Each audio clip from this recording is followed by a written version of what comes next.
September 2న ఉప ముఖ్యమంత్రి జనసేన అధ్యక్షులు పవన్ కళ్యాణ్ పుట్టినరోజు సందర్భంగా జనసేన పార్టీ నెల్లూరు జిల్లా కార్యాలయం పర్యవేక్షకులు వేములపాటి అజయ్ సూచనలతో నెల్లూరు జనసేన నేతలు నూనె మల్లికార్జున యాదవ్ గనుకుల కిషోర్ కృష్ణారెడ్డి సుజయ్ బాబు తదితరులు పలు సేవా కార్యక్రమాలను నిర్వహిస్తున్నామని తెలిపారు. నెల్లూరు జిల్లా కార్యాలయంలో విలేకరుల సమావేశం ఏర్పాటు చేసి మాట్లాడుతూ మొక్కలు పంపిణీ, Swachh Bharat, organ donation camp వంటి పలు సేవా కార్యక్రమాలను నిర్వహిస్తున్నామని తెలిపారు. అభిమానులు, కార్యకర్తలు అధిక సంఖ్యలో సేవా కార్యక్రమాల్లో పాల్గొనాలని సూచించారు. కార్యక్రమంలో రిషి యాదవ్, లాయర్ శ్రీరామ్, గుర్రం కిషోర్, రమణ, మురళీకృష్ణ, విజయలక్ష్మి, ఆలియా, నందిని, రేణుక, లాయర్ సుభాషిణి తదితరులు పాల్గొన్నారు.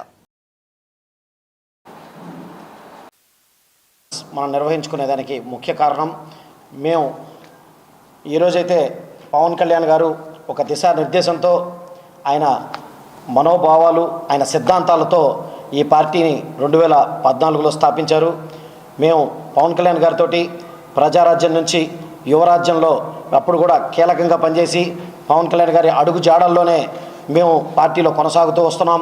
తర్వాత ప్రజారాజ్యం అనుకోని సంఘటనల వల్ల ఆ రోజు ఆగిపోయిన 2014లో హైదరాబాద్లో జనసేన పార్టీ ఏ రోజైతే ప్రారంభిస్తున్నారో ఆ రోజు ప్రారంభించే తరుణంలో కూడా ఆ రోజు ఆయన చెప్పిన ఒకే ఒక మాట, రానున్న రోజుల్లో రేపు గెలుపు కోసం కాదు, రేపటి తరం గెలుపు కోసం మనందరూ నాతో ప్రయాణం చేయాలి, అట్లా అయితేనే మీరు ప్రయాణం చేయండి అని చెప్పి అందరినీ ఒక ఏకతాటిపై నడిపించి ఈరోజు 10 సంవత్సరాల తర్వాత దీర్ఘకాలిక ప్రయాణం తర్వాత ఆయన ఒక గొప్ప విజయం అందుకున్నారు. 2024లో ఎన్ని పోటీ చేస్తే అన్ని 21 స్థానాల్లో పోటీ చేస్తే 21 స్థానాలు, 2 ఎంపీ స్థానాల్లో పోటీ చేస్తే 2 ఎంపీ స్థానాలు కైవసం చేసుకుని ఈరోజు ఆంధ్ర రాష్ట్రంలోనే కాదు భారతదేశంలో సైతం ఖచ్చితంగా ఈ ఒక పార్టీ, ఒక రాజకీయ పార్టీ 100కి 100% ఫలితాలు సాధించిన పార్టీగా ఈరోజు జనసేన పార్టీని ఆంధ్ర రాష్ట్రంలో ఆయన ముందరికి తీసుకెళ్తున్నారు.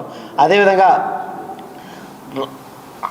ఏ విధంగా అయితే ఆయన ముందరికి తీసుకెళ్తూ వస్తున్నారో ఈరోజు అదేవిధంగా ఆయన సిద్ధాంతాలు నచ్చి గత 10 సంవత్సరాల నుంచి జనసేన పార్టీని అంటిపట్టుకున్న ప్రతి ఒక్కరికి మేమందరం శిరస్సు వంచి పాదాభివందనాలు తెలియజేసుకుంటూ వస్తున్నాం. ఎందుకంటే 10 సంవత్సరాలు రాజకీయంగా ఎటువంటి ఇది లేకపోయినా అందరూ పవన్ కళ్యాణ్ గారిని నమ్మి ముందరకు వచ్చారు. అటువంటి పవన్ కళ్యాణ్ గారి జన్మదిన వేడుకల సందర్భంగా ఈరోజు నెల్లూరు జిల్లా జనసేన పార్టీ కార్యాలయంలో, అదేవిధంగా నెల్లూరు నగర జనసేన పార్టీ ఆధ్వర్యంలో ఈరోజు నెల్లూరు నగరంలో కార్యక్రమాలు జరగనున్నాయని తెలియజేసుకుంటూ, అదేవిధంగా మా జనసేన పార్టీ జాతీయ మీడియా అధికార ప్రతినిధి శ్రీ వేములపాటి అజయ్ గారి సూచనలతో మేము నెల్లూరు నగరంలో జనసేన జిల్లా పార్టీ, జనసేన నగర పార్టీ ఆధ్వర్యంలో కార్యక్రమాలు చేసుకుంటూ వస్తామని చెప్పి తెలియజేసుకుంటూ ఈరోజు ఆ కార్యక్రమ పోస్టర్ని కూడా కొద్దిసేపట్లో ఈ ప్రెస్ మీట్ అయ్యాక లాంచ్ చేస్తాం.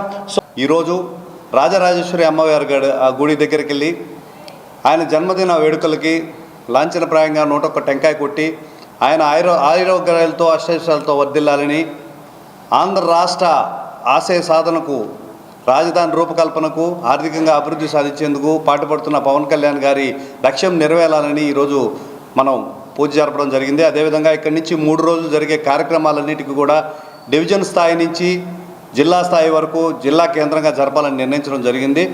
రేపటి రోజున గాంధీ బొమ్మ దగ్గర 10 గంటల 30 నిమిషాల నుంచి దాదాపుగా నెల్లూరు రూరల్ సిటీ ప్రాంతాల్లో గల అన్ని డివిజన్లో కూడా 2000 మొక్కలకు తగ్గకుండా పంచిపెట్టాలనే ఆలోచనతో మొక్కల్ని పంచడమే కాదు దాన్ని పర్యవేక్షణ కూడా నిర్వహించాలని మాకు సీనియర్ నాయకుల సూచనలతో ప్రతి 54 డివిజన్ల నుంచి ప్రతి నాయకులు కూడా ఒక 20 మొక్కలను కాపాడినట్లయితే 1000 అవుతాయి. ఇక దారిలో వస్తూ పోయే వాళ్ళు ఇంటి దగ్గరికి మొక్కలు నాటుకున్నా కూడా మరో 1000 నాటినట్లు అవుద్ది.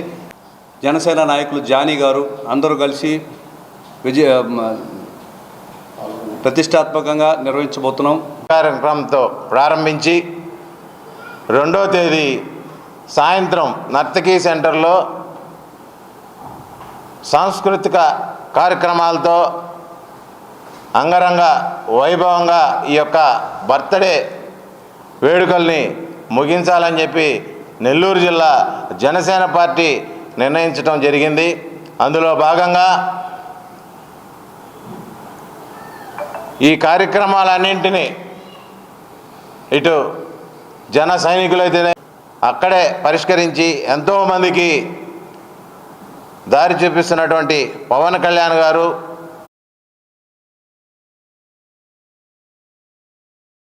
మరెన్నో వీడియోల కోసం మా ఛానల్ ని సబ్స్క్రైబ్ చేసుకుని పక్కనే ఉన్న బెల్ ఐకాన్ ని క్లిక్ చేసి యాక్టివేట్ చేసుకోండి.